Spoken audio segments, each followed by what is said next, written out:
Frères et sœurs, chers amis, nous avons fêté hier la fête du Saint-Sacrement du corps et du sang du Seigneur, la fête Dieu, et nous venons d'entendre quelques versets du psaume 80. Il les a nourris de la fleur du froment, ça se continue, il les a rassasiés avec le miel du rocher, crié de joie devant Dieu, notre secours, acclamé le Dieu de Jacob. Nous venons d'entendre dans la version de William Byrd, un compositeur anglais de la Renaissance. C'est l'introïte de la messe de la fête du Saint-Sacrement. Le psaume 80 désigne donc un double don que Dieu nous fait, la fleur du froment et le miel du rocher. Voilà, dans la fleur du froment, la tradition chrétienne a reconnu non seulement la manne, mais non seulement l'abondance des biens dans la terre promise, mais surtout une annonce de l'Eucharistie, dans laquelle le Dieu vivant nous donne la nourriture dont nous avons besoin. La fleur du froment, c'est, vous le savez, le meilleur du blé, la fine fleur de la farine. Le miel du rocher, c'est le deuxième don mentionné. Le miel du rocher, lui, c'est la nourriture trouvée dans ce qui paraît inhospitalier à l'homme. Sur le rocher même, on trouve du miel, quelque chose qui nourrit l'homme. Dieu fait que la fleur du froment existe et Dieu fait que parfois le rocher lui-même puisse donner de la nourriture qui permet aux hommes de refaire leur force, là où nous pourrions désespérer d'en trouver. Nous le savons, le rocher du tombeau devient la source de la vie, tandis que la vie terrestre produit finalement un fruit encore meilleur que ce que l'on aurait pu attendre lorsque nous confions cette vie terrestre au Christ et qu'il l'incorpore en quelque sorte dans sa propre offrande, comme il le fait dans l'Eucharistie. Le psaume 80 se présente comme un appel adressé au peuple tiré de l'esclavage d'Égypte pour qu'il se souvienne que Dieu ne l'a pas abandonné. Et le psaume va même un peu plus loin encore en exprimant ce que l'on pourrait appeler le désarroi de Dieu devant l'amnésie et la dureté de cœur d'Israël. « Écoute, je t'adjure, ô mon peuple, vas-tu m'écouter, Israël ?» dit le psaume. « Tu n'auras pas chez toi d'autre Dieu, tu ne serviras aucun Dieu étranger. C'est moi, le Seigneur ton Dieu, qui t'ai fait monter de la terre d'Égypte. Ouvre ta bouche, moi je l'emplirai. » Et le psaume continue. « Mais mon peuple n'a pas écouté ma voix, Israël n'a pas voulu de moi. » Ah, si mon peuple m'écoutait, Israël, s'il allait sur mes chemins. Eh bien, hier, dimanche, nous avons entendu dans la première lecture, tirée du livre de Deutéronome, une parole de Moïse qui prolonge en quelque sorte cet appel du psaume 80. Nous connaissons bien ce passage. « L'homme ne vit pas seulement de pain, mais de tout ce qui sort de la bouche de Dieu. » Alors, frères et sœurs, entre notre méditation, au nom du Père et du Fils et du Saint-Esprit. Amen. Et prions le Seigneur. Seigneur Jésus-Christ, dans cet admirable sacrement, tu nous as laissé le mémorial de ta passion. Donne-nous de vénérer d'un si grand amour ce mystère de ton corps et de ton sang, que nous goûtions sans fin la joie de ta rédemption, toi qui règnes avec le Père et le Saint-Esprit, maintenant et pour les siècles des siècles. Amen.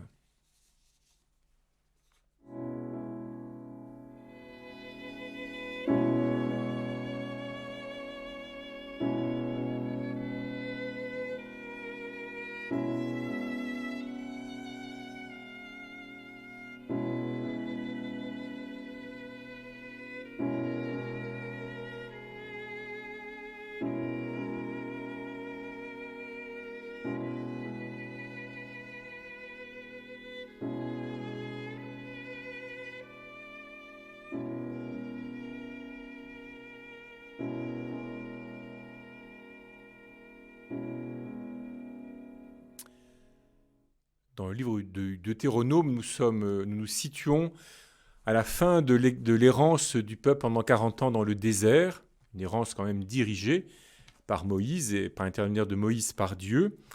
Le peuple s'apprête à quitter le désert et à entrer en terre promise en franchissant le Jourdain. Et Moïse, c'est en quelque sorte la mise en scène du livre du Deutéronome, Moïse, une dernière fois, s'adresse au peuple, qu'il s'apprête à mourir, il s'apprête, lui, à ne pas entrer dans la terre promise, mais Israël va quitter le monde de la pénurie, le monde du désert, où il n'a pu survivre que grâce à la manne qui se trouvait disponible tous les matins par le don de Dieu. Et Israël donc se prépare à entrer dans la terre d'abondance. Et voilà le défi, le peuple va-t-il se souvenir ou bien va-t-il oublier? Que va-t-il retenir de son expérience au désert, une fois que la vie lui sera plus facile, en tout cas une fois qu'il pourra se nourrir à partir du travail de ses mains, et non plus dépendre d'un étrange don de Dieu disponible chaque matin? Saura-t-il encore, combien de temps gardera-t-il la mémoire que l'homme ne vit pas seulement de pain, mais de tout ce qui vient de la bouche du Seigneur? Et ce qui est très important pour nous, c'est de constater que, selon le récit du Deutéronome, Dieu ne tient pas à garder son peuple en état de dépendance. Dieu se réjouit de faire entrer son peuple dans une terre abondante, fertile, qu'il pourra cultiver et où il pourra en quelque sorte se procurer lui-même les fruits dont il a besoin pour se nourrir et pour vivre. Même si Dieu, dans l'état de pénurie, tient plus fermement le peuple à sa main, ce n'est pas comme cela que Dieu veut son peuple élu. Il ne cherche pas à le garder en état de mineur, en état de minorité, comme un petit enfant, dépendant. Il se réjouit au contraire de le voir entrer dans une terre d'abondance où il va pouvoir déployer ses talents et donc susciter lui-même sa nourriture. Mais que va-t-il retenir? Se souviendra-t-il qu'il y a une autre nourriture, encore plus importante que la nourriture du corps, et qu'il ne peut pas se procurer à lui-même? Et nous-mêmes, nous le constatons, Jésus nous donne une nourriture, mais lui-même, au moment de l'ascension, nous laisse en quelque sorte, non pas simplement nous débrouiller, il ne nous abandonne pas, mais il reste présent à nous, mais d'une manière nouvelle, qui fait que nous avons à mettre en œuvre ce que nous recevons. Nous avons à déployer la grâce de l'Esprit Saint dont nous sommes remplis. Nous avons à imaginer des formes nouvelles d'action pour vivre dans l'amour de Dieu et dans l'amour du prochain. Saurons-nous retenir, savons-nous retenir que nous avons besoin de cette nourriture qui vient de la bouche du Seigneur, qui est sa parole, mais qui est aussi le plein don de son amour, le don tout entier de son amour qu'il nous donne dans l'Eucharistie. Nous pouvons bâtir des familles, des sociétés, nous voulons citoyens du monde, mais seul Jésus peut nous rassembler tous en lui et transfigurer ce qui nous différencie les uns les autres en gage de la communion éternelle.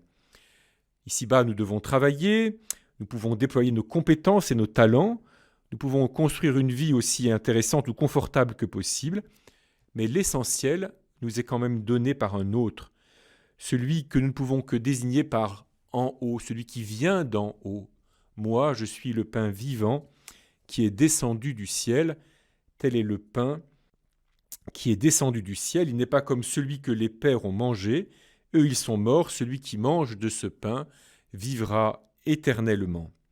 Certes, nous mourrons, nous aussi, nous qui nous rassemblons le dimanche pour manger sacramentellement ou spirituellement ce pain-là, mais ce sera pour vivre pleinement.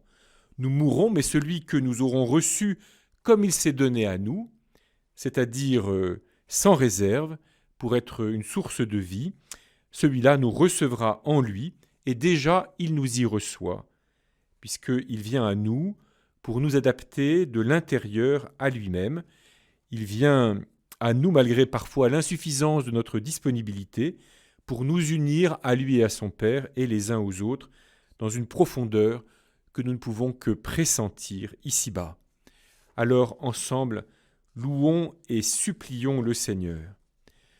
Ô Dieu saint, ô Dieu fort, ô Dieu immortel, béni soit ton nom. Nous t'acclamons, Dieu vivant, pour le grand don de la Sainte Eucharistie. Tu nous y donnes le meilleur que tu puisses nous donner, que l'esprit de sainteté nous aide à reconnaître ce don et à y répondre par toute notre vie. Béni sois-tu. Ô Dieu saint, ô Dieu fort, ô Dieu immortel, béni soit ton nom. Nous t'acclamons, Dieu très saint, dans l'humilité apparente du pain et du vin consacrés, tu rapproches de nous ta puissance de sainteté. Que l'Eucharistie apaise nos craintes de manquer, qu'elle renouvelle notre confiance en ta présence à nos côtés, qu'elle nous fortifie pour que nous visions la vie éternelle en chacun de nos choix. Béni sois-tu. Ô Dieu saint, ô Dieu fort, ô Dieu immortel, béni soit ton nom. Nous t'acclamons, Dieu notre secours, pour la foi que tu donnes à beaucoup en ton Eucharistie. Donne à ton Église, à tout ton peuple, de vivre dans cette foi, en se laissant transformer par le don que tu nous fais.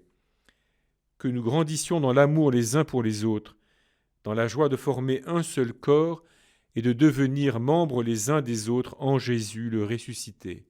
Béni sois-tu. Ô Dieu saint, ô Dieu fort, ô Dieu immortel, béni soit ton nom. Et prenons dans notre prière, frères et sœurs, nos frères et sœurs, justement, catéchumènes qui commencent à être baptisés dans les différents espaces missionnaires, baptisés, confirmés, eucharistiés, si l'on peut dire, qui entrent donc dans la vie chrétienne, qui sont initiés à la vie chrétienne et qui reçoivent les moyens de vivre pleinement en étant intégrés dans le corps du Christ et en devenant des membres vivants de ce corps.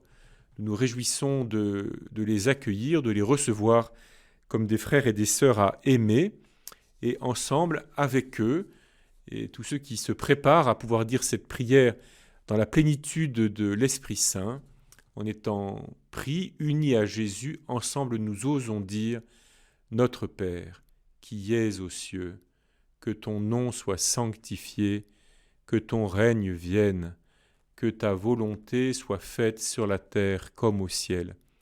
Donne-nous aujourd'hui notre pain de ce jour, pardonne-nous nos offenses, comme nous pardonnons aussi à ceux qui nous ont offensés, et ne nous laisse pas entrer en tentation, mais délivre-nous du mal, car c'est à toi qu'appartiennent le règne, la puissance et la gloire, pour les siècles des siècles.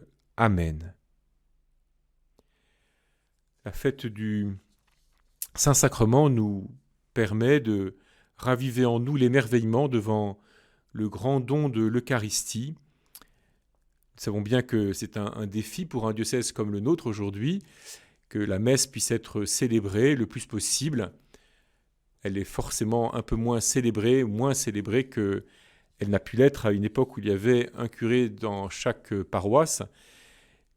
Nous voulons, dans les lieux eucharistiques, vivre un rassemblement dans lequel il y ait précisément un peu toutes les composantes du peuple de Dieu, des jeunes, des moins jeunes, des personnes âgées, des riches, des pauvres, des gens, des citadins, des gens de la campagne, des ruraux. Il nous faut de tout pour nous réaliser la diversité du peuple de Dieu et l'unité dans laquelle le Christ nous fait entrer, une unité qui vient de lui et dans laquelle il nous introduit en nous travaillant de l'intérieur.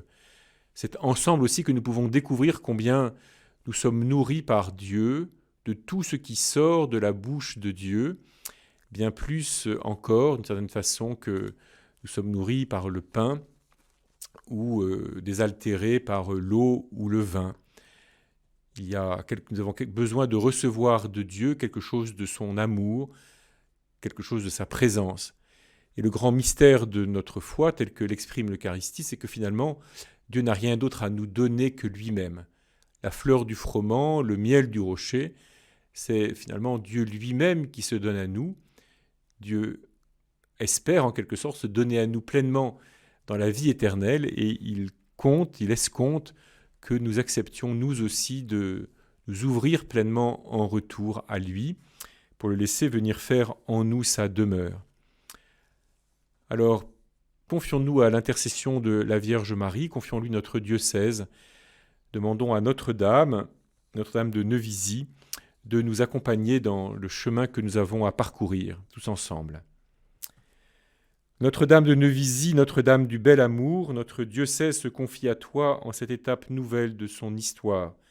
Obtiens-nous la grâce de suivre Jésus, non par habitude, mais par l'écoute active de sa parole, en nous rendant attentifs à sa venue, en nous laissant conduire par lui là où nous n'avons pas prévu d'aller. Soutiens-nous, encourage-nous, pour que nous progressions toujours dans l'amour, en sachant nous faire le prochain de nos proches, de nos voisins, et de ceux et celles dont nous croisons la route. Notre-Dame de Neuvisi, Notre-Dame du bel amour, Notre-Dame du bon conseil, nous te présentons tous les habitants de notre région. Veille sur eux tous et sur chacun d'eux. Prépare en eux ou en elles les voies secrètes par lesquelles ils pourront découvrir ton Fils Jésus. Que l'Esprit Saint travaille en chacun pour les conduire vers la lumière du Sauveur et l'espérance éternelle. Ô Marie, ô Notre-Dame, nous te consacrons notre diocèse, Notre-Dame du bel amour, Notre-Dame du bon conseil, Notre-Dame de Neuvisi, garde-nous unis à ton cœur immaculé. Demande avec nous pour notre diocèse, ô notre Mère, les vocations de prêtres, de diacres, de religieux et religieuses, de consacrés et tous les ouvriers nécessaires pour la moisson. Et ensemble nous te disons, je vous salue Marie, pleine de grâce, le Seigneur est avec vous. Vous êtes bénie entre toutes les femmes, et Jésus, le fruit de vos entrailles, est béni. Sainte Marie, Mère de Dieu, priez pour nous pauvres pécheurs, maintenant et à l'heure de notre mort. Amen. En demandant à Dieu de vous bénir, je vous demande, frères et sœurs, que tout ce temps du mois de juin nous aide à réaliser toujours davantage, toujours mieux, la grandeur du don que Dieu nous fait dans l'Eucharistie. Le Seigneur soit avec vous et avec votre esprit. Que Dieu Tout-Puissant vous bénisse, le Père, le Fils et le Saint-Esprit. Amen. Bénissons le Seigneur, nous rendons grâce à Dieu.